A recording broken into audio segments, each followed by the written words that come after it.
आपल्याला हे जे संत मंडळी सगळं सांगतात ते नुसतंच ऐकून, जसं आपली गोष्ट या कानाने ऐकून त्या कानाने सोडून द्यायचं, तसं न करता इकडनं ऐकून ते इथे आणि इथे जाणं आवश्यक आहे. आणि म्हणून त्यासाठीच या मनुष्याला सर्व संत मंडळी अनेक वेगवेगळे उपदेश करत असतात. मग या मनुष्याला का हो?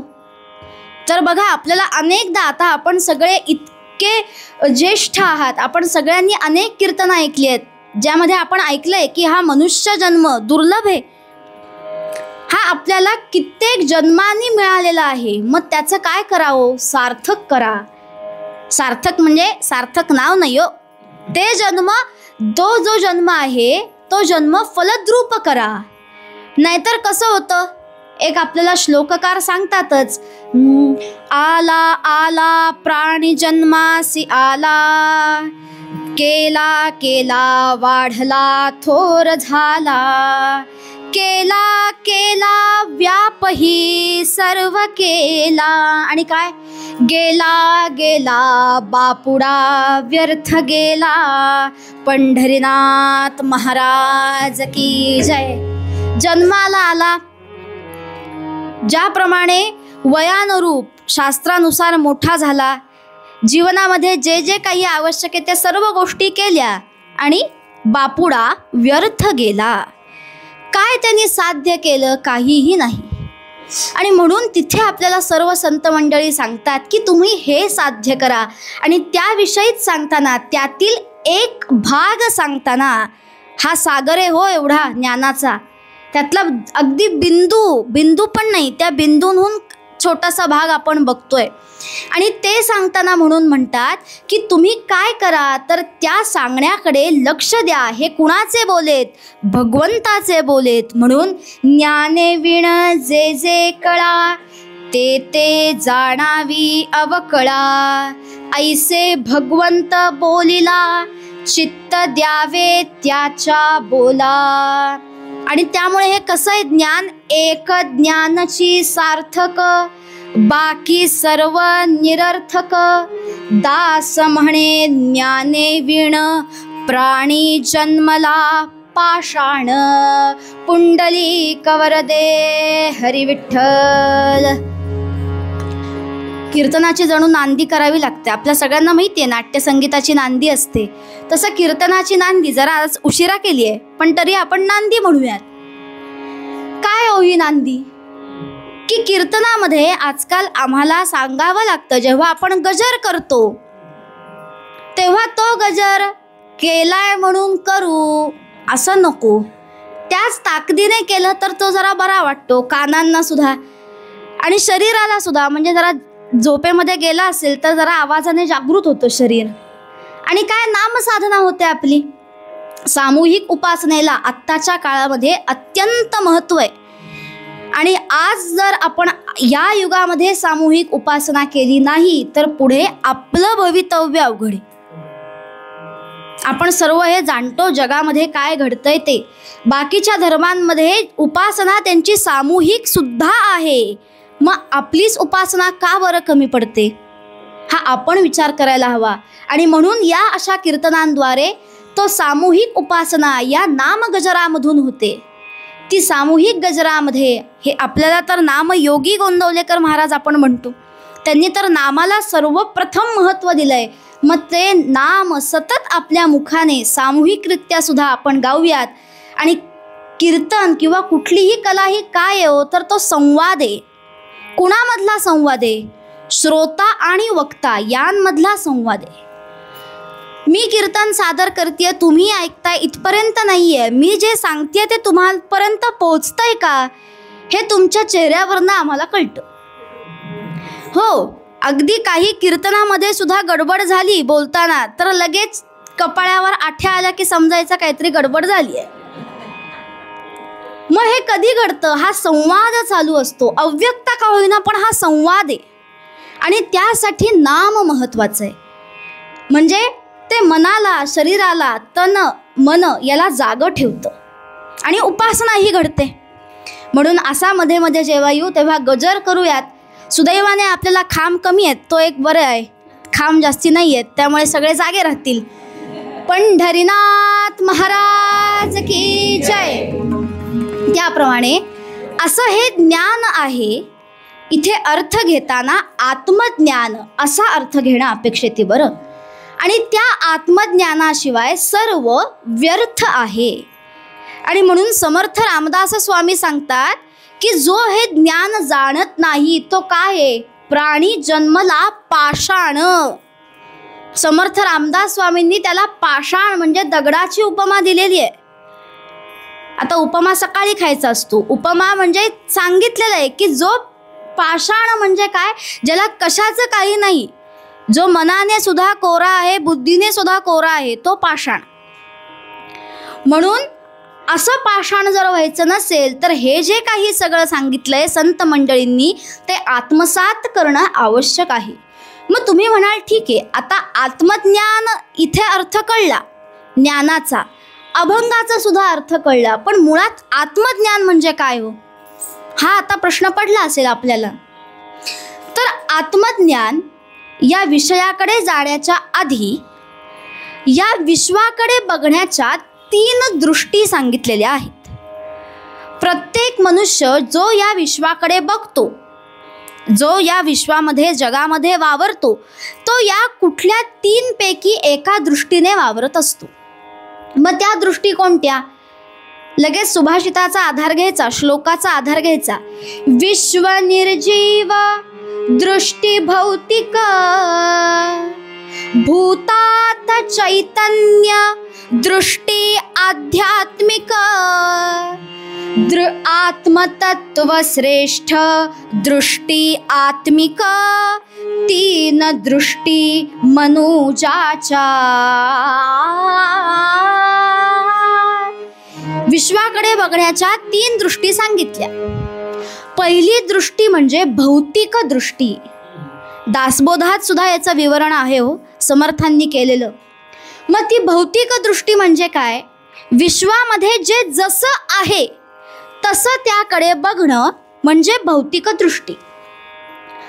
मग या भौतिक दृष्टीने कोण बघतं जगाकडे? साधारणतः आपण ढोबळमानाने अंदाज घ्यायचा झाला तर हे शास्त्रज्ञ, भौतिक शास्त्राचे जे सगळे आहेत ते भौतिक दृष्टीने जगाकडे बघतात. दुसरी दृष्टी आध्यात्मिक दृष्टी. आता आपण या सगळ्या गोष्टी अगदी थोडक्यात समजून घेणार आहोत का? आपल्याला आत्मज्ञान या विषयाकडे जायचे, ते समजण्यासाठी या गोष्टी आहेत. दुसरी दृष्टी आध्यात्मिक म्हणजे काय बरं? आपण जे अध्यात्म म्हणतो ते हे.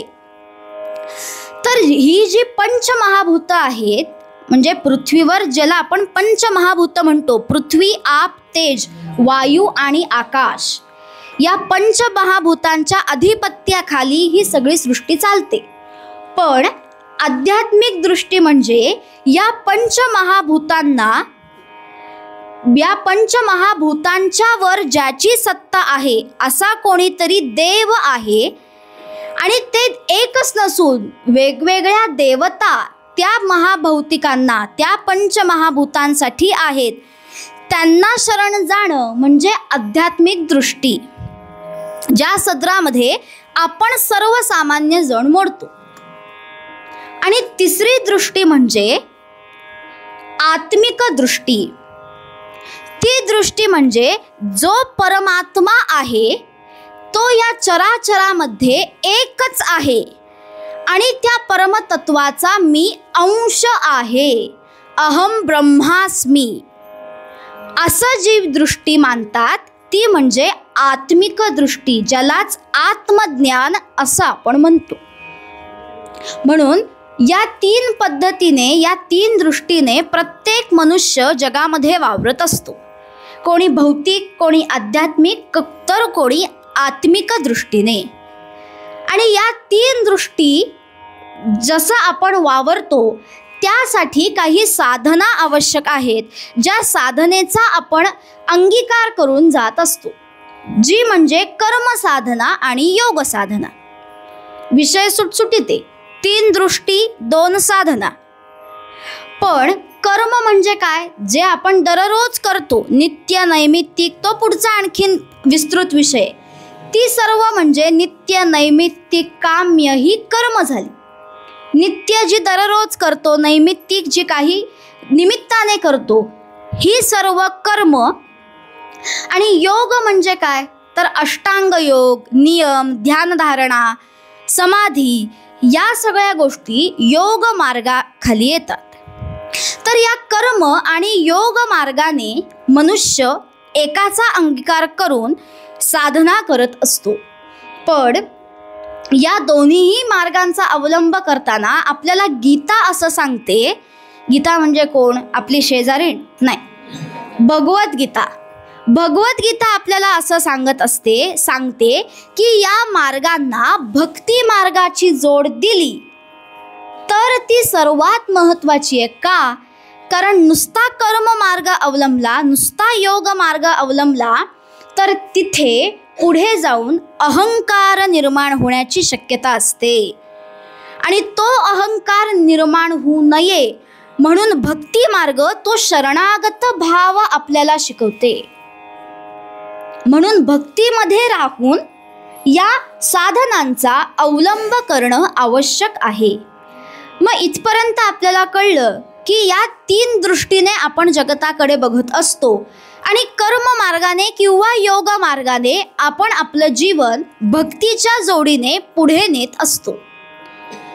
मग आता यामध्ये आत्मज्ञानाचा अंतर्भाव कसा बरं करावा, आत्मज्ञानाकडे कसं बरं जावं, तर ते आपल्याला आता पुढे समर्थ रामदास स्वामी सांगतात. आत्मज्ञान खरं बघायला गेलं तर बघा भयावह गोष्ट आहे. का बरं भयावह आहे? तर मी आत्मज्ञानाविषयी सांगताना असं म्हणलं आत्मिक दृष्टीबद्दल. आत्मिक दृष्टी म्हणजे काय? या जगतामध्ये एकच शक्ती आहे, तो परमात्मा आहे आणि त्याचा मी अंश आहे असं मानणं म्हणजे आत्मज्ञान. म्हणजे खऱ्या अर्थाने असं झालं की इथून पुढे माझ्या दृष्टीला हे जे जे काही पडतंय, माईक आहे म्हणा, हातामधली झांज आहे, त्या प्रत्येकामध्ये परमात्म्याचं रूप आहे आणि त्या सगळ्याचा मी एक अंश आहे असं म्हणणं आहे की नाही अवघड?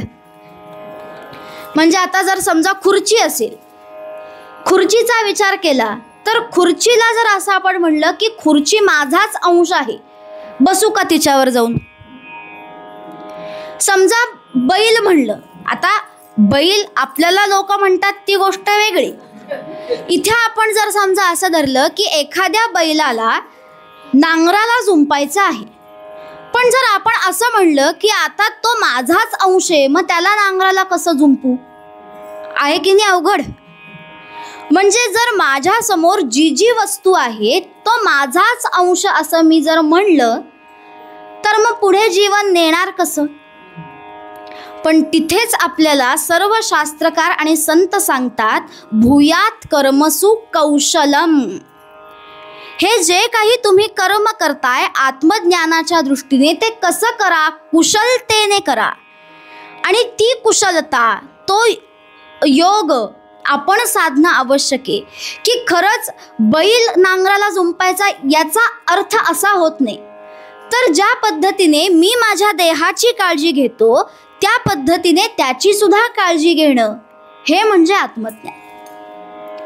जसा माझ्यामध्ये आत्मा आहे, माझ्यामध्ये जीव आहे, तसा प्रत्येक गोष्टीमध्ये जीव आहे हे समजून तसं त्या गोष्टीशी वागणं म्हणजे आत्मज्ञान होय.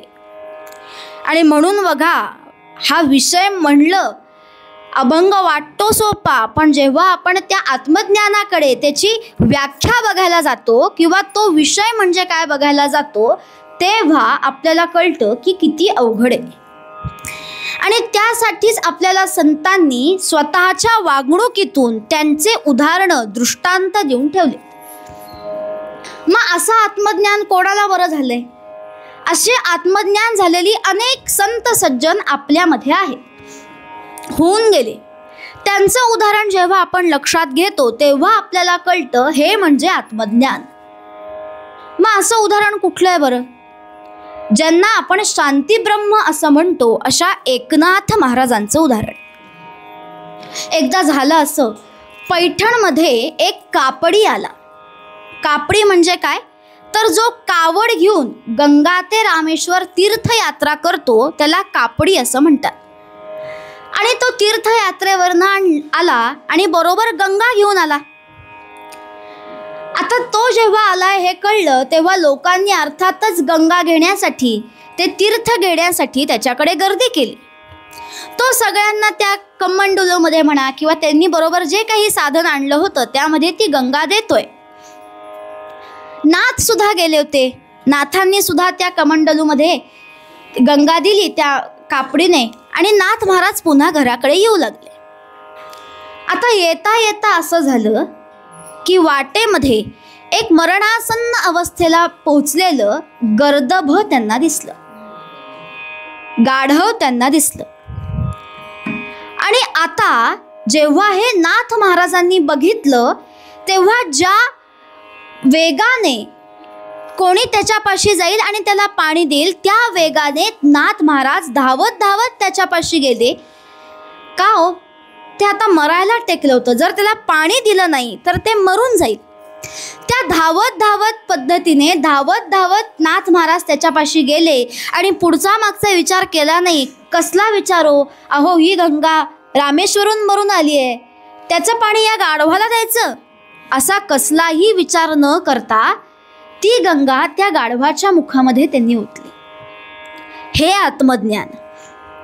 जेव्हा आपण तहानलेले असतो तशी आपल्याला जशी जीव कासावीस होतो, कधी पाणी पितोय असं होतं, हाच भाव त्यांनी त्या गाढवामध्ये बघितला, गर्दभामध्ये बघितला की तो सुद्धा पाण्याने किती बरं व्याकुळ झाला असेल, त्याला सुद्धा किती बरं तहान लागली असेल. आणि म्हणून त्यांनी कसलाही विचार न करता ती गंगा त्याच्या मुखामध्ये ओतली. हे झालं आत्मज्ञान. की जसा माझा देह आहे तसाच त्याचाही देह आहे, त्याला सुद्धा भावना आहे, त्याला सुद्धा जीव आहे, म्हणून ती गंगा त्यांनी त्याच्या मुखामध्ये ओतली. असं आत्मज्ञान झालेले अनेक संत सज्जन आहेत. आणि पुढे लोकांना मिळालंच की लोक काय म्हणाली, बघा म्हणे अहो नाथांनी काय म्हणे स्वतःच गाढवासारखं वागले, त्या गाढवाच्या मुखामध्ये गंगा नेली. पण नाथाच्या पत्नी जाणत होत्या की जर नाथांनी त्या गाढवाला मदत केली नसती तर त्या गाढवासारखेच नाथांनी सुद्धा प्राण सोडले असते.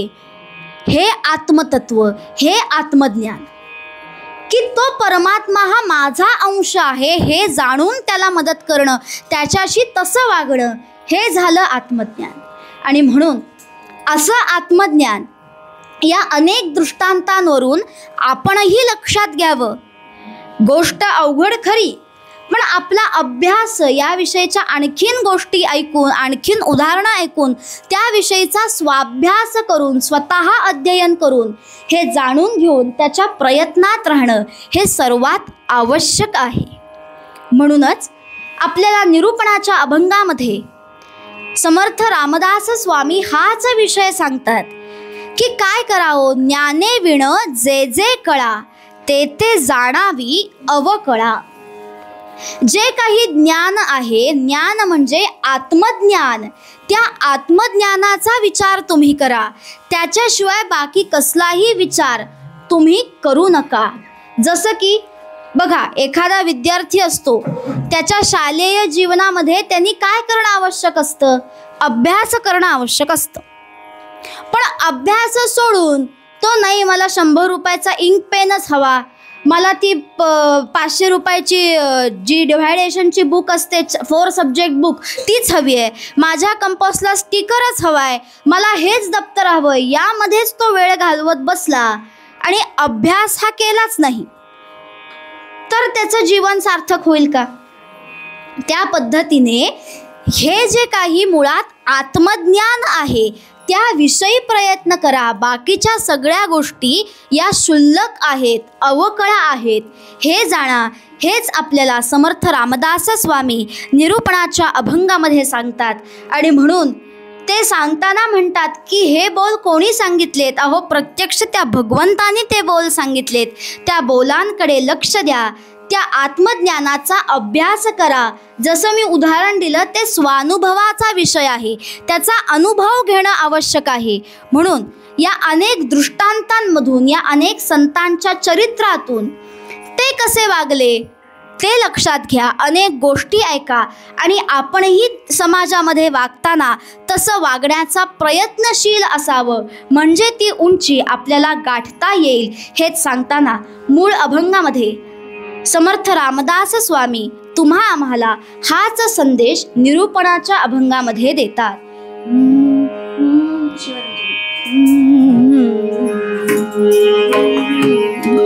ज्ञाने वीण जे जे कळा ते ते जाणावी अवकळा. ज्ञाने वीण जे जे कळा ते ते जाणावी अवकळा. ऐसे भगवंता बोलिला चित्त द्यावे त्याच्या बोला. ऐसे भगवंता बोलिला ज्ञाने वीण जे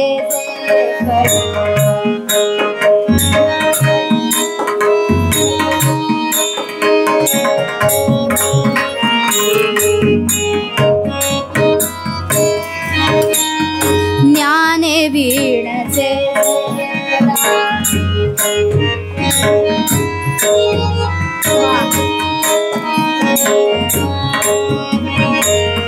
ते ते जाणावी अवकळा. दास म्हणे ज्ञाने विणा प्राणी जन्मला पाषाण. दास म्हणे ज्ञाने विणा प्राणी जन्मला पाषाण. प्राणी जन्मला पाषाण. प्राणी जन्मला पाषाण. ज्ञाने वीण जे जे कळा ते ते जाणावी अवकळा. ज्ञाने वीण जे जे कळा. ज्ञाने वीण जे जे कळा. ज्ञाने वीण जे जे कळा.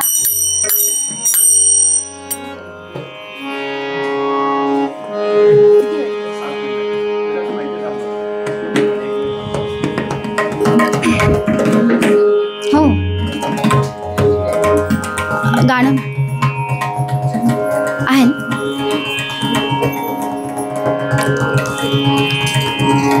येऊन थांब इथे सांग बस. मध्यंतर करण्याआधी दोन गोष्टी आपल्याला करायच्या आहेत. एक म्हणजे एक छान अभंग ऐकायचा आहे आणि दुसरं म्हणजे नित्ययज्ञ अग्निहोत्र नावाचा विधी प्रत्यक्ष बघायचा आहे. एकदा माझं जेव्हा इथे कीर्तन झालं होतं तेव्हा मी अग्निहोत्र हाच विषय इथे सांगितलेला होता. त्याला अनुलक्षूनच असं म्हणलं की याचं प्रात्यक्षिकसुद्धा आज दाखवण्याची संधी महाराजांनी आपोआप दिली. कारण वेळसुद्धा तीच बरोबर 5ची होती आणि सूर्यास्तसुद्धा 5:57 5:58 यालाच आहे. त्यामुळे तो विधी प्रत्यक्ष आपल्याला आज बघता येईल. ज्यासाठी मी आपल्याला मागे कीर्तनामध्ये सांगितलं होतं, यावर कीर्तन विश्व हे जे यूट्यूब चॅनल आहे त्यावर अग्निहोत्राविषयी माझं कीर्तन त्यांनी प्रसारित केलेलं आहे. त्यामध्ये सुद्धा माहिती आहे. पण फक्त प्रात्यक्षिक बघण्याआधी हा विधी काय आहे हे मी थोडक्यात आपल्याला सांगते. काळजी नसावी. आज आपल्याला झी मराठीच्या सिरियल आज नसतात पण रिपीट टेलिकास्ट नक्की बघता येतील. त्याच्या आधी आपण कीर्तन समाप्ती करणार आहोत. त्या पद्धतीने नित्ययज्ञ अग्निहोत्र नावाचा विधी जो अक्कलकोट पीठावरील चौथे सत्पुरुष परमसद्गुरू श्री गजानन महाराज यांनी सांगितलेलं आहे. आता आपल्याला थोडंसं असं वाटतं की गजानन महाराज शेगावचे वेगळे, ज्यांनी गणगण गणात बोलते हा त्यांचा मंत्र, आणि अक्कलकोटचे वेगळे, दोन वेगळे आहेत. तर अक्कलकोट स्वामी समर्थ पीठ जे आहे अक्कलकोट, त्यावर आलेली चौथे सत्पुरुष परमसद्गुरू श्री गजानन महाराज यांनी सांगितलेला हा नित्ययज्ञ अग्निहोत्र नावाचा विधी आहे. मग हा विधी का बरं करावा? तर पूर्वीच्या काळापासून आपल्याला वेदांमध्ये हा यज्ञविधी यज्ञयाग यांना प्राधान्य दिलं गेलेलं आहे. पूर्वीच्या काळी आपण बघितलं असेल तर त्रेताग्नी विस्तार असायचा किंवा यजुर्वेद हा जो ग्रंथ आहे हा पूर्ण वेदांवर, हा यज्ञावर आहे. त्यामुळे यज्ञयागांचं महत्त्व हे पूर्वीच्या काळापासून आहेच. अर्थात आता त्यावेळी ते यज्ञयाग करण्याचा हेतू वेगळा होता, पण तीच उपासना, तो नित्य यज्ञ म्हणजे दररोज करायचा यज्ञ असल्यामुळे ती उपासना कायम राहावी आणि त्याचा हेतू सुद्धा तसाच ठेवावा, या उद्देशाने जो अखिल मानव जातीच्या कल्याणासाठी आहे, म्हणजे जो कोणीही करू शकतं, त्याला कसलं धर्माचं बंधन नाही, स्त्री पुरुष हे बंधन नाही, अगदी मनुष्य म्हणून जन्माला जो जो कोणी आला तो हा नित्ययज्ञ अग्निहोत्र नावाचा विधी करू शकतो. मग यासाठी का बरं हा करावा हे आधी सांगते. आपण प्रात्यक्षिक तिथे बघताच आहात. तर मी आपल्याला आठवत असेल पूर्वरंगामध्ये व्यावहारिक सुख सांगितलं. जे सुख मी तेव्हा सांगितलं ते लौकिकातलं झालं. थोडे आता आपल्याला हे लौकिक अलौकिक कीर्तन आपण एवढे ऐकलेत त्यामुळे हे विषय माहिती आहेत. म्हणजे ते सुख जे आपण सर्वसामान्य पद्धतीने जगतो त्यावर झालं. पण मी तेव्हा असं म्हणलं की खरं सुख हे वेगळं आहे आणि ते खरं सुख म्हणजे हे. मग ते सुख म्हणजे काय हो? तर खरं सुख या शब्दाची फोड ख म्हणजे आकाश आणि सु म्हणजे चांगलं. चांगलं आकाश म्हणजे चांगलं वातावरण आपल्या अवतीभोवती असणं म्हणजे खरं सुख. अनेक बातम्यांमध्ये आपण वाचतो की प्रदूषण ही अत्यंत भयावह अशी समस्या आता उद्भवलेली आहे. अनेक राज्यांमध्ये अनेक आपण ते आकडे वाचत असू, पुण्याचाही त्यामध्ये क्रमांक आहे, भारताचाही आहे प्रदूषित राज्यांमध्ये. मग ते प्रदूषण हे आपल्यासाठी घातक आहे, सुखावह नाही. आणि म्हणून खरं सुख हवं असेल तर हा नित्ययज्ञ अग्निहोत्र नावाचा विधी करणं आवश्यक आहे. का बरं करावा? तर या नित्ययज्ञ अग्निहोत्रामुळे अनेक गोष्टी ज्या सिद्ध होतात त्यामध्ये आपली आध्यात्मिक उपासना सुद्धा होते. त्यामध्ये इदम न मम म्हणजे शरणागत भाव आहे, हे माझं नाही हे म्हणल्याने तो अहंकार आपल्यामध्ये येत नाही, तो शरणागत भाव, तो भक्तिभाव आपल्यामध्ये राहतो. आणि दुसरं म्हणजे यातून जे वायू उत्सर्जित होतात ते वातावरणासाठी पोषक असे असतात. यावर डॉक्टर प्रणय अभंग यांनी PhD केलेली आहे की जे वातावरणामध्ये आधी जे काही त्यातले घटक होते जे आरोग्याला घातक होते, पण अग्निहोत्र झाल्यानंतर त्यातनं जे वायू बाहेर निघाले ते कसे पुष्टीदायक आहेत आणि सुखावह आहेत, चांगले आहेत, त्या वायूंमुळे म्हणून ते प्रदूषण कमी करण्यासाठी सुद्धा हा नित्ययज्ञ अग्निहोत्र नावाचा विधी सांगितलेला आहे. त्याचं प्रात्यक्षिक आपण बघतोय. 1 मिनिट राहिलेला आहे, साधारण 1 मिनिट आहे. सूर्योदय सूर्यास्ताच्या वेळेला असतात, त्यातली सूर्यास्ताची वेळ आपण गाठलेली आहे. आपण मंत्र म्हणूयात, अग्निहोत्र करूयात आणि नंतर 1-2 मिनिटात मी माहिती सांगेन. अग्नये स्वाहा अग्नये इदं न मम प्रजापतये स्वाहा प्रजापतये इदं न मम.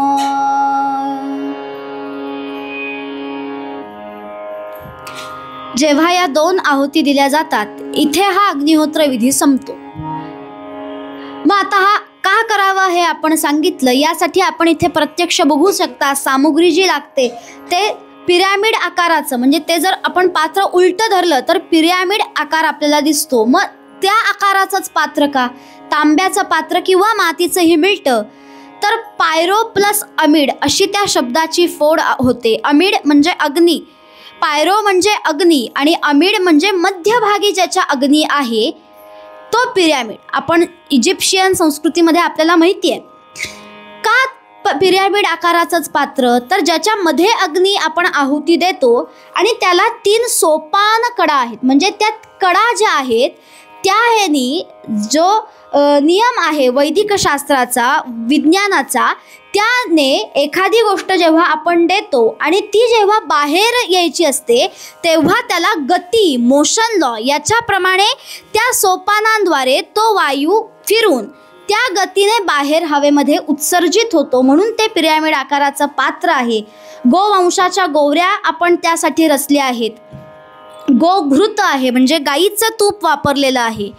अक्षता म्हणजे ज्यांना खंड नाही असे अखंड तांदूळ आणि तूप यांची आहुती आपण दिली आहे. आणि सूर्योदय आणि सूर्यास्त वेळेचं अचूक पालन हे त्याचे 5 नियम आहेत. सूर्योदयाची वेळ नक्की आहे, सूर्यास्ताची वेळ नक्की आहे. नक्की म्हणजे हीच 5:57 ही नक्की नाही हो. तर प्रत्येक आपल्या अक्षांश रेखांशाप्रमाणे, पुण्याच्या अक्षांश रेखांशाप्रमाणे प्रत्येक ठिकाणानुसार ती वेळ बदलत जाते आणि तिथे सूर्यास्त कधी आहे, तिथे सूर्योदय कधी आहे हे त्या त्या वेळेला आपल्याला कळतं. त्या वेळेला ही आहुती द्यायची आहे. त्याच वेळेला का द्यायची हे सुद्धा महत्त्वाचं आहे. कारण सूर्योदय आणि सूर्यास्त या अशा 2 वेळा असतात जेव्हा आपल्या दोन्हीही नाकपुड्या या एकत्र त्याच एका मिनिटाला चालू असतात. इडा आणि पिंगला या 2 नाड्या आहेत आपल्याला. इतर वेळी एक नाडी काम करते, एक बंद असते. संध्याकाळी परत व्हाईस वर्षात चालू असतं. पण या वेळेला त्या दोन्हीही नाकपुड्या नाड्या ज्या असतात त्या उघड्या असतात आणि म्हणून तो सुखावह वायू तेव्हा घ्यायचा असतो. आणि या सूर्योदय सूर्यास्ताच्या काळाला वातावरणात मोठे बदल होत असतात आणि म्हणून तेव्हा हे अग्निहोत्र करायचं. असा हा नित्ययज्ञ अग्निहोत्र नावाचा विधी आहे. अधिक माहिती हवी असेल आपण नंतर संपर्क आमच्याशी करू शकता. याची संख्या होणं वाढणं हे गरजेचं आहे आणि त्याचा प्रचार प्रसार आम्ही करतो. कंसामध्ये निःशुल्क हे सर्वात महत्त्वाचं आहे. का तर आपला देश सुखी व्हावं हीच इच्छा धरून हा नित्ययज्ञ अग्निहोत्र नावाचा विधी आम्ही सांगतो. ज्यांना कुणाला अधिक माहिती हवी असेल त्यांनी नंतर आमच्याशी संपर्क करावा. हे खरं सुख आत्मसात करणं आजकाल अत्यंत आवश्यक आहे आणि त्याच्याचबरोबर उपासनाही करणं आवश्यक आहे. त्या उपासनेकडे आता आपण वळूयात. एक सुंदर अभंग आता म्हणला जाईल आणि त्यानंतर मध्यंतर करून आपण काही मिनिटात आख्यान बघणार आहोत.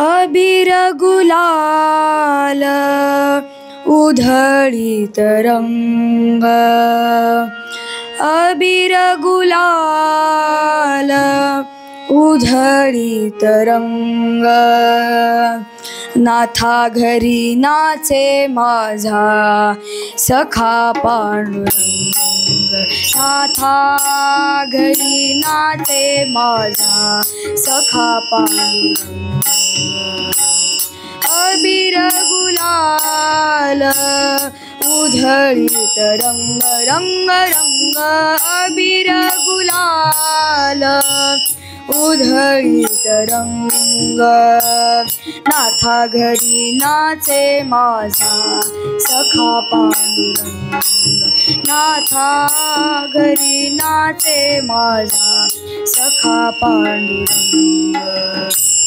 उंबरठ्यासी कैसे शिव आम्ही जातिहीन, उंबरठ्यासी कैसे शिव आम्ही जातिहीन, रूप तुझे कैसे पाहू, रूप तुझे कैसे पाहू, त्यात आम्ही दीन, रूप तुझे कैसे पाहू, त्यात आम्ही दीन, पायरीशी होऊ दंग गाऊनी अभंग, पायरीशी होऊ दंग गाऊनी अभंग, नाथा घरी नाचे माझा सखा पांडुरंग, नाथा घरी नाचे माझा सखा पांडुरंग,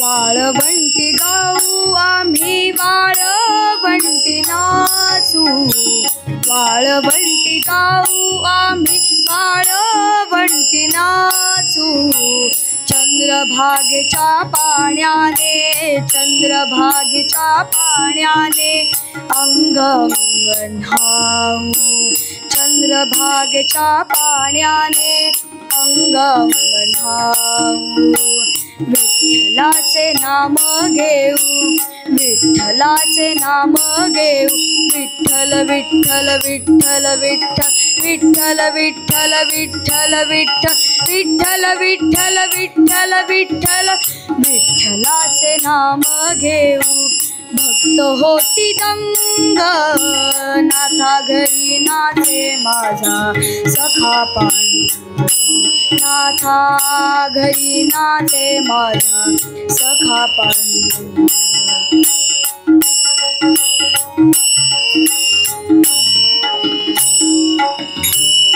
आषाढी कार्तिकी भक्तजन येती आषाढी कार्तिकी भक्तजन येती पंढरीच्या वाळवंटी संत गोळा होती पंढरीच्या वाळवंटी संत गोळा होती चोखा म्हणे नाम घेता चोखा म्हणे नाम घेता होऊन निसंग नाथा घरी नाचे माझा सखा पांडुरंग नाथा घरी नाचे माझा नाथा घरी नाचे माझा नाथा घरी नाचे माझा सखा पांडुरंग. धन्यवाद.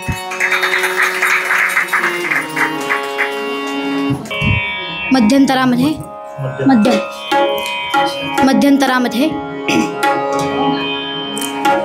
आज जो सुंदर असा दिवस आहे कार्तिकी एकादशीचा, ज्यामध्ये आज भगवंत पुन्हा या सृष्टीचा कारभार घेतात.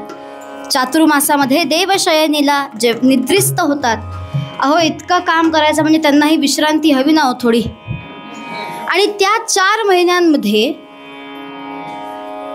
आपल्याला माहिती असेल की पहिल्यांदा गुरु, दुसऱ्यांदा गणपती आणि मग देवी तो विश्वाचा कारभार सांभाळतात. चातुर्मासामध्ये आपण बघितलं असेल, पहिल्यांदा गुरुपौर्णिमा साजरी करतो, मग आपले गणपती बाप्पा येतात, मग नवरात्र देवीचं येतं आणि आता पुन्हा भगवंत त्या सृष्टीचा भार सांभाळायला तयार होतात, तो कैवार घेतात. तो आजचा दिवस कार्तिकी एकादशीचा आणि आज तुळशी विवाह आरंभ होतो, तुळशी विवाहाचा आरंभ होतो असा हा सुंदर असा दिवस. त्यामुळे तो भाव मनामध्ये ठेवूयात. बघा, आपल्या विषयानुरूप आपल्याला वारीमध्ये सुद्धा दिसतं. जेव्हा वारीमध्ये प्रत्येक वारकरी, प्रत्येक जो वारीमध्ये समाविष्ट होतो, तो माऊली म्हणून जेव्हा दुसऱ्याच्या पाया पडतो, ते का? तो आत्मैक्य भाव आहे. त्यामध्ये सुद्धा परमात्मा आहे, देव आहे, या नात्याने त्याच्या पाया पडतो. अगदी आपण साध्या साध्या क्रियांमध्ये आपल्याला आत्मज्ञान दिसत असतो, म्हणजे झालंय असं नाही, आपण तसं वागतो. बघा, साधं दप्तराला पाय लागला, चुकून कुठल्या वस्तूला पाय लागला, काय क्रिया घडते? नकळत घडते, संस्कार असतात, लगेच पाया पडतो. हा भाव, त्याच्यामध्ये सुद्धा भगवंत आहे, हे आपण आचरत असतो. तेच आपण आज विस्तृत पद्धतीने बघितलं. अशी ही उपासनेद्वारे अनेक विषयांचा अंदाज, अनेक विषय आपण ध्यानात घेऊयात आणि म्हणून त्या भक्तीत राहण्यासाठी त्या भगवंताचं स्मरण काही काळ करूयात आणि आख्यानाकडे वळूयात. मी एक ओळ सांगेन, माझ्या मागे आपण म्हणा, जसं मी मध्ये सांगितलं की सामूहिक उपासना सुद्धा तेवढीच महत्त्वाची आहे आणि ती छान आज आपण सामूहिक उपासना करूयात. सगळ्यांनी छान खणखणीत आवाजामध्ये नामगजर आणि भजन करूयात आणि आख्यानाकडे वळूयात. विठ्ठल विठ्ठल विठ्ठला हरि ओम विठ्ठला,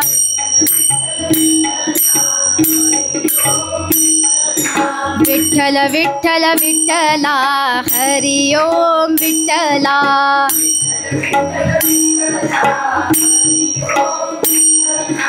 विठ्ठल विठ्ठल विठ्ठला हरि ओम विठ्ठला,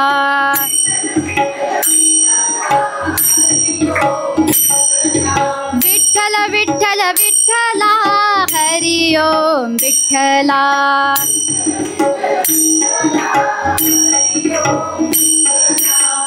विठ्ठल विठ्ठल विठ्ठला हरि ओम विठ्ठला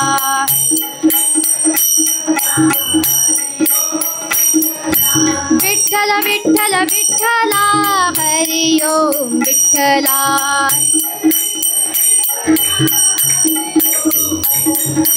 विठ्ठल विठ्ठल विठ्ठला हरि ओम विठ्ठला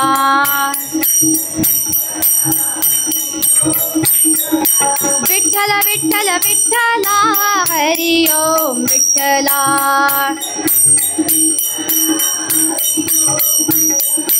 विठ्ठल विठ्ठल विठ्ठला हरि ओम विठ्ठला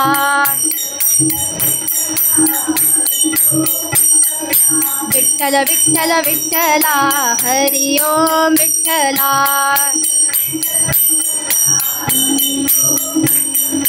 रघुपति राघव राजा राम पतित पावन सीताराम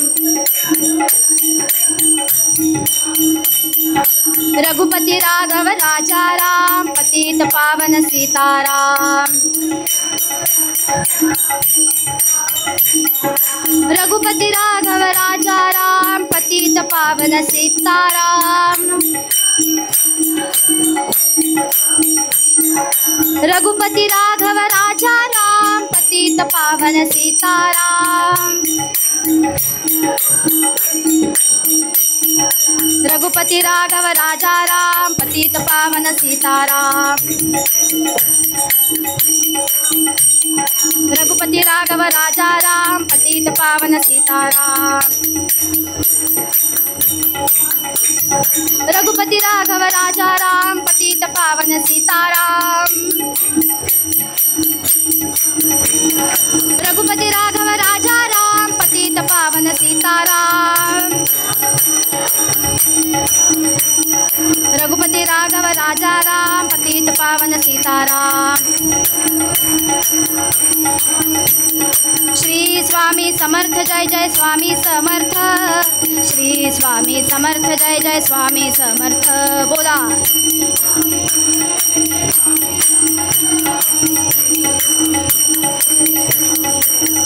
महाराज श्री स्वामी समर्थ जय जय स्वामी समर्थ श्री स्वामी समर्थ जय जय स्वामी समर्थ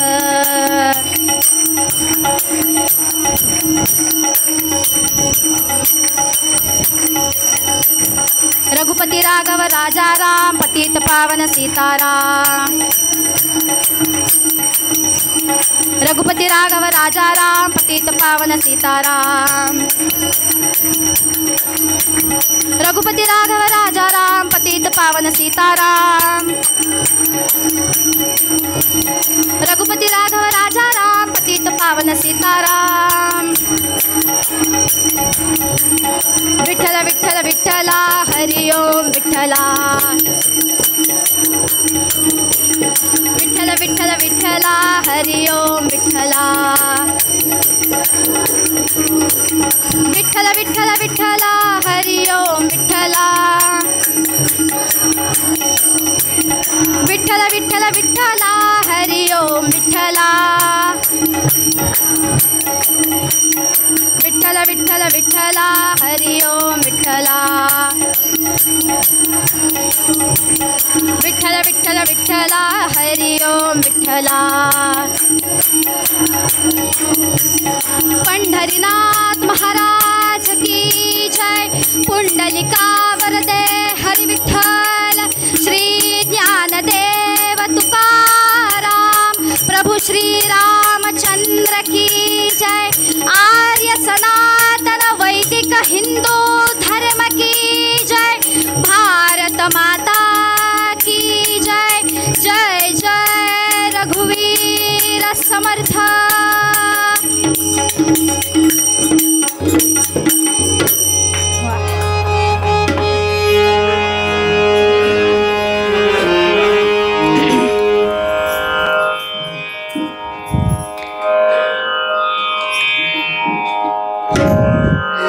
पहाटेची अशी सुंदर अशी वेळ होती आणि या वेळेला जी खरोखर अलंकापुरी होती, ज्या अलंकापुरीमध्ये खरोखर सुंदर असा अलंकारच गवसला. अशा या अलंकापुरीमध्ये एक मोठे नावलौकिक कमवलेले यती, ज्यांचं नाव रामानंद यती. असे रामानंद यती त्या अलंकापुरीमध्ये आले. सगळे लोक दर्शनासाठी आले आणि यामध्ये एक स्त्री सुद्धा आली. तिने वाकून यती देवांना नमस्कार केला, यती महाराजांना नमस्कार केला आणि नकळत त्यांच्या मुखामधून शब्द बाहेर आले, अष्टपुत्रा सौभाग्यवती भव. त्यांनी सुड्यांचा आवाज ऐकला आणि हे शब्द बाहेर पडले. म्हणून बांगड्या घालायच्या त्या यासाठी. आजकाल हा प्रकार विसरलेलो आहे आणि त्या सुद्धा काचेच्या बांगड्या. हे महत्वाचं म्हणजे आवाज त्यांनी येतो. त्या पद्धतीने तिने चुड्यांचा आवाज झाला, नमस्कार झाला आणि यांनी वर दिला, अष्टपुत्रा सौभाग्यवती भव. आता लोकांमध्ये कुजबूज सुरू झाली. यती महाराजांनी बघितलं लोकांमध्ये कुजबूज झाली आहे आणि त्या स्त्रीने मान खाली घातली आहे. आणि यती महाराजांनी विचारणा केली, का ग, काय झालं, हिरमुसलीस, काही चुकीचं बोललो का? आणि तेव्हा ती स्त्री बोलण्याआधी लोकांनी सांगावं. लोकांचं असतं आपलं सोडलं आणि दुसऱ्यांचं बघायचं, हे असतंच. त्यामुळे त्या लोकांनी सांगितलं. काय सांगावं महाराज? अहो, काही काळापूर्वी या लग्न झालं दोघांचं. हिचं नाव रुक्मिणी आणि ज्याच्याशी लग्न झालं ते विठ्ठलपंत. पण जसं लग्न झालं म्हणे तसं त्या विठ्ठलपंतांनी सारखं हिच्या मागे लकडा लावावा की मी संन्यास घेऊ का ग, संन्यास घेऊ का ग, असं सारखं सारखं म्हणावं. आणि शेवटी कंटाळून एकदा कधीतरी हिने म्हणावं की जा, जायचंय कुठे ते. आणि ते ऐकलं आणि खरोखरच तिच्या नवऱ्याने संन्यास घेतला. मग आता सांगा महाराज, अहो तुम्ही अष्टपुत्रा सौभाग्यवती भव म्हणलात, कसं बरं घडायचं? तेव्हा रामानंद यतींनी साधारणपणे विठ्ठलपंतांची शरीरयष्टी कशी होती, काय, हे सगळं विचारून घेतलं. आणि त्यावरून त्यांना स्मरण झालं की काही काळापूर्वी आपल्याकडे जो मला कुठलाही सांसारिक पाश नाही असं सांगून आला, तो चैतन्य, हे जे मी त्याला नाव दिलं ते हेच तर नव्हे का? म्हणून पुन्हा त्यांच्या आश्रमामध्ये आले आणि विठ्ठलपंतांना म्हणजेच त्या चैतन्याला सांगितलं की तू गृहस्थाश्रमामध्ये तुझी सगळी कर्तव्य पूर्ण कर आणि मग संन्यास घे.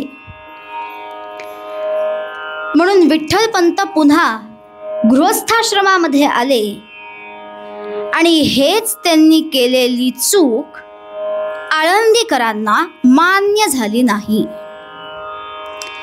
संन्यास घेऊन पुन्हा गृहस्थामध्ये आले ही त्यांच्याकडनं घडलेली चूक झाली असं आळंदीकरांनी मान्य केलं. विठ्ठलपंत पुन्हा संसारामध्ये आले, संसार सुरू झाला. पुढे ज्या गोष्टी घडायच्या असतात त्यासाठी देवानेच बहुतेक प्रयोजन केलेलं असतं आणि त्याप्रमाणे घडलं. या विठ्ठलपंत आणि रुक्मिणींच्या उदरी जणू ब्रह्मा विष्णू महेशच अवतरले हो का. गोदा तटासी आले, गोदा तटासी झाले जगदोद्धारार्थ संत अवतीर्ण. गोदा तटासी झाले जगदोद्धारार्थ संत अवतीर्ण. विठ्ठलपंता उदरी, विठ्ठलपंता उदरी कोण आले हो?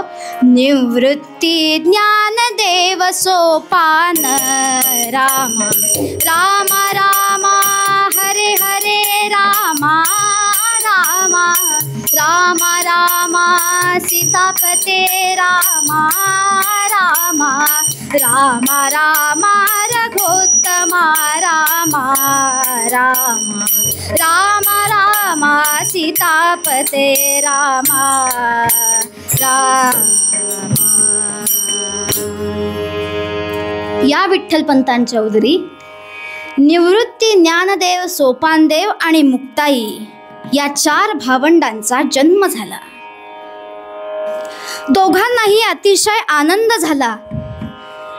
पण विठ्ठलपंतांना आपण केलेली चूक ध्यानात होती आणि त्यासाठी आळंदीकर आपल्याला क्षमा करत नाहीत हे सुद्धा मान्य होतं. आता मुलं ही झाली हो, आता तरी आळंदीकरांनी क्षमा करावी. झाली चूक, तेव्हा मती नव्हती बरोबर, तेव्हा ती इच्छा होती संन्यास घेण्याची, त्यांनी घेतला संन्यास. पण गुरूंच्या आज्ञेने परत आले, संसार सुरू केला, संसारामध्ये मन होतं. बरं, लोकांनीही द्यावं सोडून सगळं व्यवस्थित चाललंय, पण नाही, दुसऱ्याचं चांगलं बघवत नाही. अशी मंडळी त्याही काळी होती. धर्माला धरून जाणारी मंडळी, प्रकांड ज्यांना आपण म्हणतो, अशी काही होती. आणि त्यांना काही हे मान्य नाही की पुन्हा संसारामध्ये तुम्ही आलात, मुलं जन्माला आली तरीही आम्ही तुम्हाला माफ करणार नाही.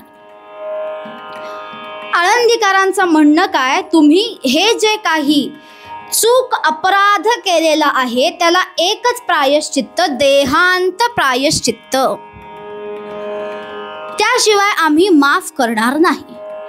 इतकी आर्जव केली, पण तरी सुद्धा आळंदीकरांनी त्यांना माफ केलं नाही. उलट म्हणाले, तुम्ही सारे साक्षात पापमूर्ती, तुम्ही सारे साक्षात पापमूर्ती, भ्रष्ट करिता आमुची पुण्यकीर्ती, भ्रष्ट करिता आमुची पुण्यकीर्ती, करा काळे तोंड हे जाऊने, या पाप माजविता का उगाच वाया, पाप माजविता का उगाच वाया, पाप माजविता का उगाच वाया, उगाच वाया, उगाच वाया. आळंदीकरांनी सांगितलं, आम्ही काही तुम्हाला माफ करणार नाही. तुम्ही केलेल्या चुकीला एकच शिक्षा, देहांत प्रायश्चित्त. विठ्ठलपंतही उदास झाले. काय करावं समजत नव्हतं. तेव्हा दोघा पती पत्नींनी असं ठरवलं की निदान काही काळ आपण त्या त्र्यंबकगिरीवर जाऊ, त्या त्र्यंबकेश्वराला रोज प्रदक्षिणा घालू, त्याने हे काही पाप आपलं कमी होईल. असा निश्चय केला आणि या 4 लहानग्या मुलांसह त्र्यंबकगिरीच्या इथे आले. आता रोजचा नित्यक्रम असा ठरवला. मुक्ताई आणि रुक्मिणी आश्रमामध्येच होत्या, पण विठ्ठलपंताबरोबर निवृत्ती, ज्ञानदेव आणि सोपान तिघही या परिक्रमेला बरोबर दर्शनाला जात असत. डोंगराला ती प्रदक्षिणा होती. सोपान अगदीच लहान होते, त्यामुळे सोपान विठ्ठलपंतांच्या कडेवर होते. ज्ञानदेव थोडे त्याहून मोठे, पण तरीही पूर्ण चालता येतील एकट्यांना असं नाही, म्हणून बोट धरलेलं विठ्ठलपंतांचं. आणि निवृत्ती तसे मोठे होते, म्हणून निवृत्ती त्यांच्या पुढे चालतायत. आता असंच एक दिवस ही प्रदक्षिणा करतायत. निवृत्ती पुढे चाललेत, विठ्ठलपंतांच्या कडेवर सोपाने आणि हाताला बोट धरलेला ज्ञानदेव. प्रदक्षिणा करतायत आणि अचानक अगळीत असं झालं, प्रदक्षिणा मार्गामध्ये एक भयानक वाघ समोर आला. वाघ आला हे बघितलं आणि विठ्ठलपंतांनी सांगितलं, ज्ञाना, निवृत्ती पळा. सोपान तर कडेवरच होता, ज्ञानदेवांनी तर बोट धरलेलं होतं, त्यामुळे विठ्ठलपंत, ज्ञानदेव आणि सोपान पळाले. पण निवृत्ती मात्र त्यांच्यापासून वेगळा झाला आणि निवृत्ती दुसऱ्या वाटेने गेला. पण दुसऱ्या वाटेने जात जात एका गुहेमध्ये शिरला मात्र, आणि त्यानंतर जीवनाचं सार सार्थक गवसलं. त्या गुहेमध्ये नाथ संप्रदायातील अत्यंत मोठे भक्त, अत्यंत मोठे गुरु गहिनीनाथ, त्यांनी सांगितलं, आलास, आम्ही तुला आणण्यासाठीच त्या वाघाला पाठवलं होतं. अहो, तुमची पुण्याई अशी झाली आहे की हा जो नाथ संप्रदाय आहे, ज्याची साऱ्या चेतनावर अचेतनावर सत्ता आहे, त्या नाथ संप्रदायाची दीक्षा आज आम्ही तुम्हाला देत आहोत. तुमची पूर्व पुण्याई अशी आहे की तुम्ही त्या दीक्षेस पात्र आहात. आणि म्हणून त्या निवृत्तीनाथांना, अहो साक्षात गहिनीनाथांनी आत्मज्ञान सांगितलं. आत्मज्ञान काय असतं हे त्या निवृत्तीनाथांना सांगितलं. आणि हेही सांगितलं, हे ज्ञान तुझ्या ज्ञानदेवाला आणि सोपानाला सुद्धा दे. त्यांचा गुरु हो, हा नाथ संप्रदाय त्यांना सुद्धा दे असं सांगितलं. निवृत्तीनाथ पुन्हा आले, घडलेली हकीकत सांगितली. त्यानंतर निवृत्तीनाथ या ज्ञानदेव, सोपान आणि मुक्ताईंचे गुरु झाले. ज्ञानदेव तर निवृत्तीनाथांना आपले गुरुच मानत असत. बंधू गुरु हे सगळे निवृत्तीनाथच होते. आणि असाच काळ लोटत होता. आणि तरीही विठ्ठलपंतांच्या मनामध्ये ती सल नेहमी होती. म्हणून पुन्हा आल्यानंतर ही जेव्हा मुलं झोपली होती, तेव्हा दोघा पती पत्नींनी ठरवलं, जर आपल्या मुलांना आपल्याला हे सगळं आपण केलेलं पाप त्यांच्यापर्यंत जाऊ द्यायचं नसेल, तर आपण देहांत प्रायश्चित्त घेऊ, म्हणजे निदान आपल्या मुलांना तरी ते शुद्ध करून घेतील. पुढे त्यांना काय माहिती होतं हो, या भावंडांच्या नशिबी काय आलं. पण तरी हा आई वडिलांचा भाव होता, आपण घेऊ देहांत प्रायश्चित्त. आता तो पांडुरंग आहे, भगवंत आहे, तो आपल्या मुलांना सांभाळेल, तो त्यांचा आई वडील होईल, आपण प्रायश्चित्त घेऊ. आणि म्हणून नदीमध्ये जाऊन या दोघांनी आत्मसमर्पण केलं, प्रायश्चित्त घेतलं, देहांत प्रायश्चित्त घेतलं. आता ही पोरं अनाथ झाली. आणि अशा या अनाथ झालेल्या पोरांनी, मुलांनी, निवृत्तीने, ज्ञानदेवांनी, सोपांनी, मुक्ताईने त्या आळंदीकरांना विचारावं, आता आमच्या आई वडिलांनी घेतलं ना हो प्रायश्चित्त, मग आता आम्हाला शुद्ध करून घ्या. त्या काळी प्रथा अशी होती की एखाद्याला प्रायश्चित्त घेणं म्हणजे एखाद्याला बंदी घातली, जणू वाळीत टाकणं हाच खरा शब्द. कुठल्याही कार्यामध्ये त्यांना सहभागी होऊ द्यायचं नाही. बाजारामध्ये येण्यासाठी त्यांना सक्त मनाई होती. ते त्या गावामध्ये फिरू शकत नसत मोकळेपणाने, म्हणजे सक्ती ही त्या मुलांवर लादली गेली. आणि तरी सुद्धा आळंदीकर मानायला तयार होईना. आळंदीकरांनी एवढंच सांगितलं, आता जर पैठणच्या धर्मसभेने तुम्हाला शुद्ध आहात म्हणून शुद्धीपत्र दिलं तरच आम्ही तुम्हाला शुद्ध मानू. असा काळ होता हो त्या काळी, अशी लोक होती. अजूनही काही ठिकाणी दिसतात. तरच आम्ही तुम्हाला शुद्ध मानू असं आळंदीकरांनी सांगितलं. ठीक आहे म्हणाले. म्हणून ही सर्व भावंड पैठणला आली आणि पैठणच्या त्या धर्मसभेमध्ये आपलं मत त्यांनी मांडलं. ज्ञानदेव बोलत होते आणि ज्ञानदेव सांगतायत, आमच्या वडिलांनी जी चूक केली असं ते म्हणतात, त्यासाठी त्यांनी देहांत प्रायश्चित्त सुद्धा घेतलं. मग आता आम्हाला शुद्ध करून घ्या असं आम्ही आळंदीकरांना जेव्हा विनंती केली तेव्हा ते मानण्यासाठी तयार होईना. का बरं? आम्ही त्यांना एवढं सांगतोय, आमच्या जर आई वडिलांनी प्रायश्चित्त घेतलं असेल तर आता आम्हाला शुद्ध करून घ्यायला काय हरकत आहे? एवढा आपल्यामध्ये आत्मैक्य भाव सुद्धा उरला नाही का? हे ज्ञानदेवांचं जेव्हा बोलणं त्या धर्मसभेने ऐकलं तेव्हा त्या धर्मसभेतले सगळे हसू लागले.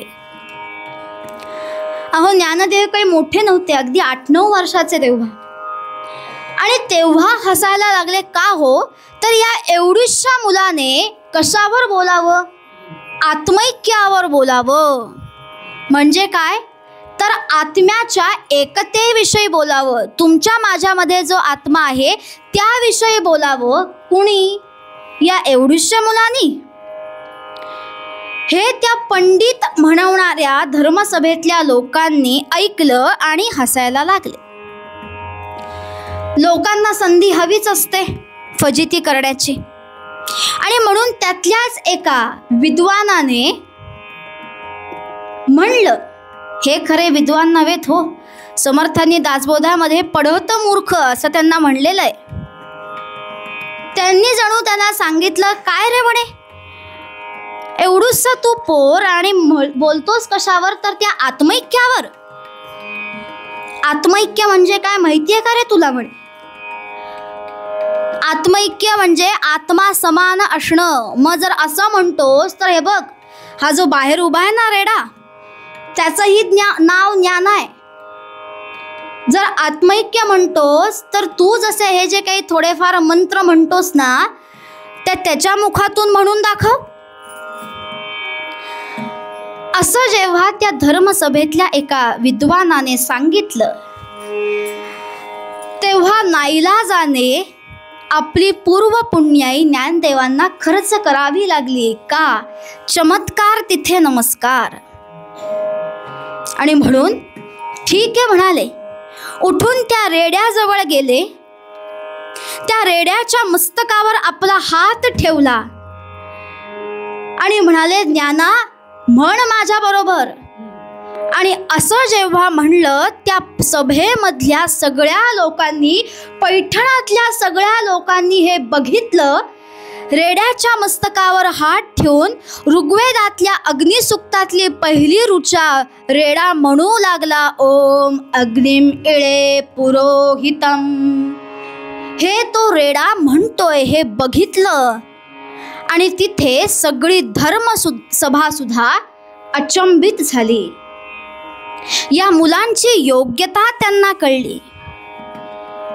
या मुलांचा किती अभ्यास आहे, पूर्व पुण्याई आहे, आणि त्यांची किती लौकिकता आहे, त्यांची पात्रता आहे, हे त्यांना कळलं. आणि तेव्हा पैठणच्या धर्मसभेने आळंदीकरांना पत्र लिहिलं, आम्ही यांना शुद्ध म्हणवणारे कोण हो? ते स्वतः पवित्र आहेत, ते या शुद्धतेच्याही पलीकडचे आहेत.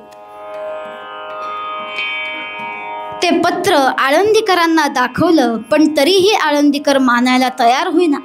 शेवटी भावंडांनी ठरवलं, इथे राहायचं नाही, जवळून असणाऱ्या नेवासेमध्ये जाऊ आणि तिथे राहू. आणि तिथे राहूनच जी अमृताने ओथंबलेली आहे अशी भावार्थ दीपिका ज्ञानेश्वरांनी आपल्याला दिली. मग श्रोते हो, हे जे ज्ञानदेव ज्यांनी या प्रसंगातून आत्मज्ञानच दाखवलं नाही का हो? अनेक प्रसंग असे घडले जेव्हा या आत्मज्ञानाची प्रचिती ज्ञानदेवांनी जगाला दिली. जे स्वतःला अत्यंत विद्वान असे म्हणवत होते, अशा चांगदेवांच्या सुद्धा समोर जेव्हा निर्जीव अशा भिंतीवरून गेले, तेव्हा ती आत्मज्ञानाची प्रचिती ज्ञानदेवांनी दाखवली. आणि म्हणूनच असं हे आत्मज्ञान जे अनुभवल्याशिवाय कळत नाही, म्हणून त्याच्या नेहमी प्रयत्नात राहावं. असंच या कीर्तनामधून, या सगळ्या दृष्टांतांमधून आपण लक्षात ठेवायचं. आणि हेच आपल्या ध्यानामध्ये ठेवायचं, लक्षात ठेवायचं की हे जे आत्मज्ञान आहे, जे कळायला अवघड आहे, पण अशा दृष्टांताचा, अशा गोष्टींचा, उदाहरणांचा अनुभव घ्यायचा, त्या ऐकायच्या आणि आपल्या जीवनामध्ये सुद्धा तसं आचरण करण्याचा प्रयत्न करायचा. मग ते तसं आचरण कसं हो करू? तर आपल्याला सांगितलं आहे, आचार्य देवो भव, मातृदेवो भव, पितृदेवो भव, राष्ट्रदेवो भव, यांना शरणागत राहून तो भाव आपल्या मनामध्ये ठेवूयात. इतरांप्रती सुद्धा तो प्रेम भाव आपल्यामध्ये ठेवूयात. सारे विश्वची माझे घर असं जे म्हणतो ते यासाठीच हो, की या चराचरामध्ये भगवंत आहे, तुम्ही आम्ही त्याची लेकरं आहोत, हा भाव मनामध्ये ठेवून आपण आपलं प्रगती, आपलं जीवन हे त्यामध्ये रममाण करूयात आणि अवघाची संसार सुखाचा करीन, आनंदे भरीन तिन्ही लोक, याचा अनुभव प्रत्यक्ष घेऊयात. हा मनुष्य जन्म जो दुर्लभ आहे तो या संत सज्जनांच्या वचनांचा आधार घेऊन, ती वचनं लक्षात ठेवून तसं आचरण करून मनामध्ये त्याचा निश्चय करूयात, मनामध्ये त्या मार्गाने आपण वाटचाल करूयात आणि जीवन आनंदमय करूयात. हेच सांगताना निरूपणाच्या अभंगामध्ये आपल्याला समर्थ रामदास स्वामी तुम्हा आम्हाला सांगतात, असं हे जे ज्ञान आहे, जे आत्मज्ञान आहे, त्या आत्मज्ञानाकडे वाटचाल करा. बाकी या सगळ्या गोष्टी क्षुल्लक आहेत. हे देवाने, भगवंताने सांगितलंय, ते लक्षात घ्या आणि त्यानुसार आपलं जीवन व्यतीत करा. हेच सांगताना निरूपणाच्या अभंगामध्ये समर्थ रामदास स्वामी तुम्हा आम्हाला सांगताना म्हणतात,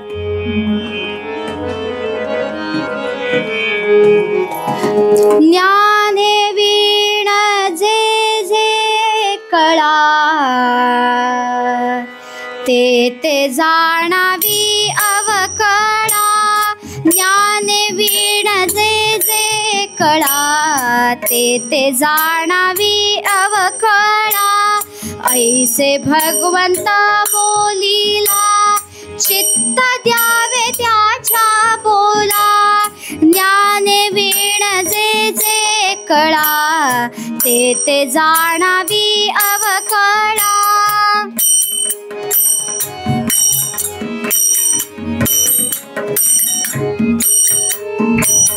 ज्ञाने वीण जे जे कळा, ते ते जाणावी अवकळा. दास म्हणे ज्ञाने वीण, प्राणी जन्मला पाषाण. दास म्हणे ज्ञाने वीण,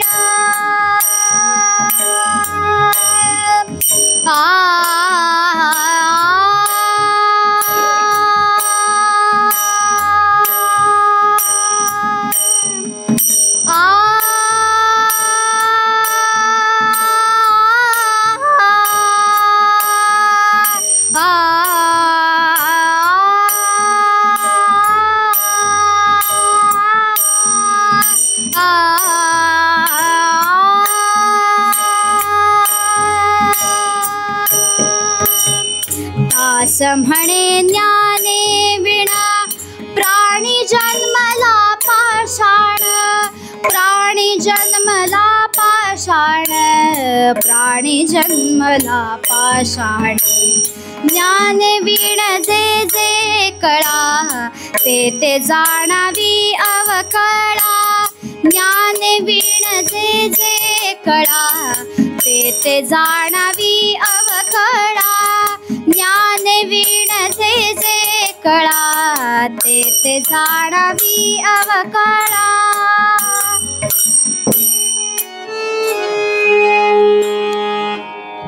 कीर्तनाच्या शेवटी तुकाराम महाराजांनी मागितलेलं मागणं मागूयात आणि कीर्तनाची समाप्ती करूयात. हे चिदान देगा देवा, तुझा विसर ना व्हावा. गुण गाईन आवडी, हेची माझी सर्व जोडी. न लगे मुक्ती धन संपदा, संत संग देगा सदा. तुका म्हणे गर्भवासी, सुखे घालावे आम्हासी.